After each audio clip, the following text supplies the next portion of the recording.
When John Mahama lost in 2016, the issue was whether it was a horse that was problematic or the jockey. John Mahama being the jockey, the horse being the party. You have just suffered a defeat that has, I'm not sure, been suffered in recent time by any political party. Is it Dr. Bawumia who is a problem, NAPO who is a problem, or the NPP that's a problem? People of Ghana voted, and the results of the election is not reflective of the votes of President Mahama. Because with that same vote, John Mahama lost in 2016. That same vote. In fact, in real numbers, even he decreased his number because we have added nearly 700,000 people to the register of 2016 or more. So you have to analyze it differently. Nevertheless, NPP lost. We lost both parliamentary and presidential. I can tell you, Mario, that this loss has got nothing to do with economic mismanagement. Who should we blame if we're looking for someone to blame? Okay, I'm getting there. If you do the diagnosis, it's got every country in the world, when people have lost elections based on economic mismanagement, they go in droves to vote for the other party. Or abstain? No. I'll tell you the reason for abstinence. Everywhere citizens move in droves to support the opposition, number one reason is economic. In Ghana, I'll give you an example.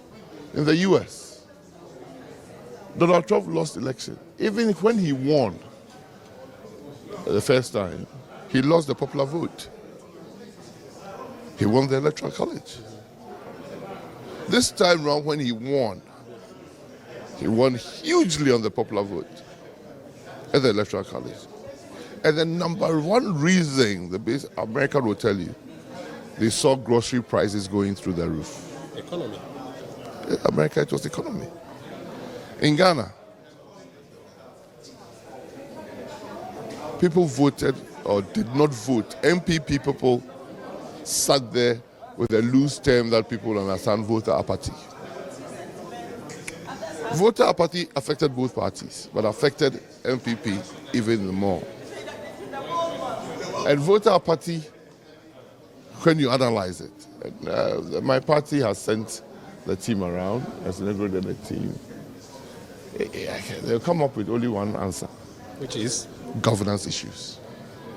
This current government? Governance issues. Explain that, please. See, when people in your party are fed up with the way you are governing, they decide not to go to flock to the opposition, but they don't even want to turn up to vote. So if you've cared to listen, everywhere you go, sometimes in some places, people were even at the police station who were saying they're not going to vote. It has never happened in this country. MPs were begging people who they knew. They said, no, they're not going to vote.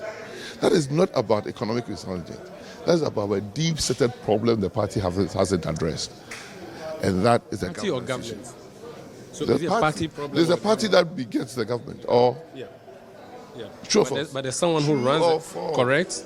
But true or false? Yes, and when a party begets a government, right, the leadership of the party goes to the government. Yeah. Right? Yeah. And I'm telling you, it's a governance issue.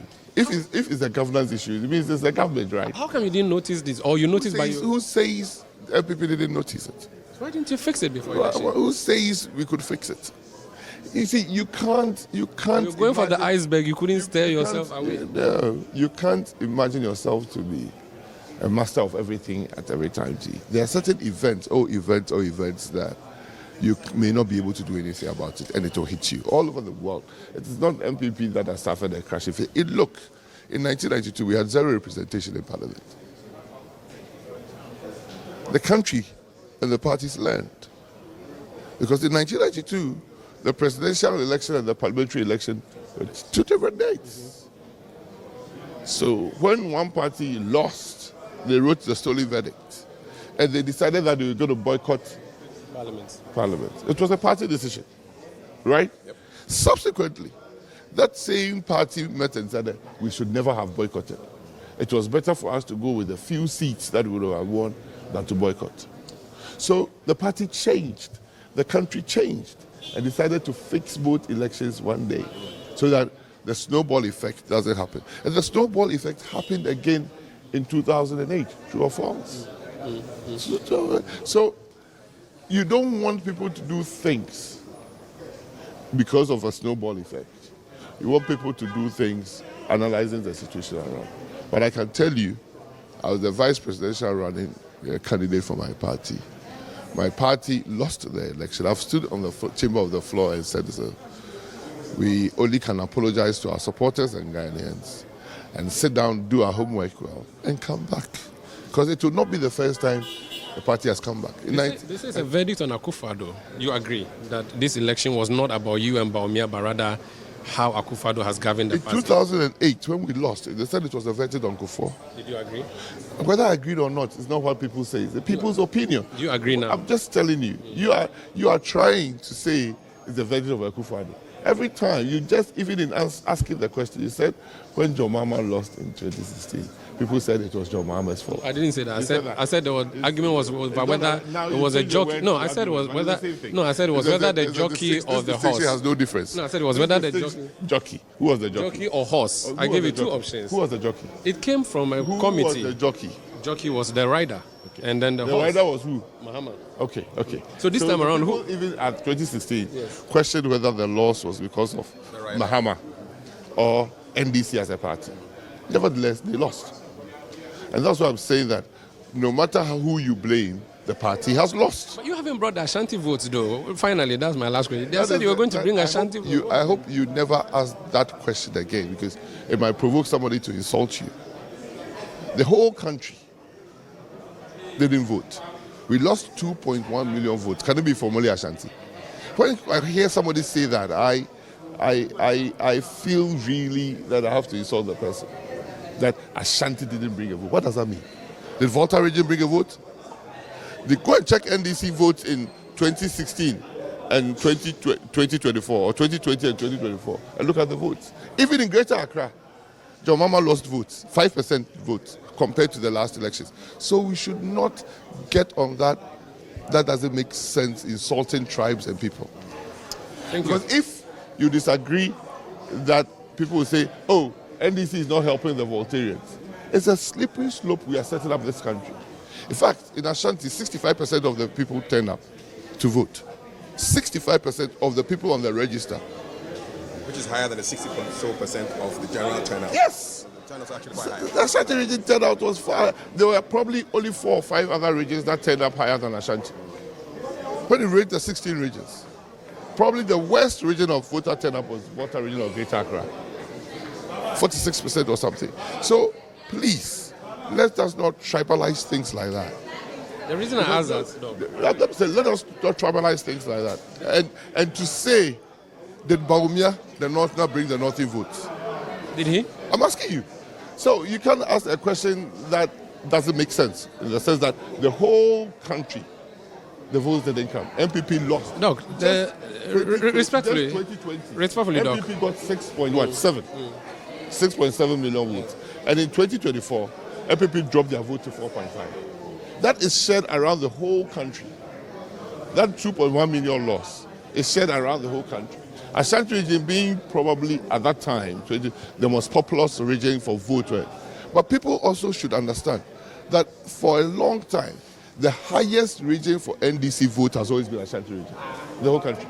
And that's why many said. That's why many said we've done the analysis. Don't generalize it. Do you believe that Doc, that the NDC's highest vote is always in Ashanti region? Doc, the NDC's highest vote. Omaru Sanda.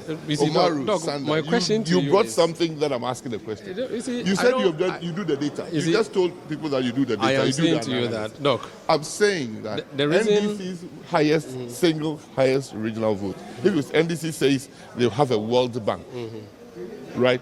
The vote of the NDC World Bank is in Ashanti. No problem. The reason I asked the question I asked was, you see, when you were nominated, people say, oh, you're from Menshia. It's very significant, and I'm using Menshia importantly here. They even said your lineage to Nana Prempeh. I never heard all that. Okay, maybe if it's not true, then that's fine, but that's what I heard. And my lineage is true. Yes. But these arguments you are making, if the fringe makes an argument, it doesn't mean the general. So they say you're going to They harvest say the who? votes. Give me one name. A lot of the party No, supporters not that- said it's not true. the reason they chose you. The party supporters, or Bawumia didn't choose me because I was Ashanti. Have you asked Dr. Bawumia? No, I haven't. So how do you then go to somebody who has the exclusive reason for choosing a candidate and then say that some people you met at the roadside are saying they chose NAPO because of Ashanti? That is, again, tribalizing elections in this country. Thank you for speaking to us.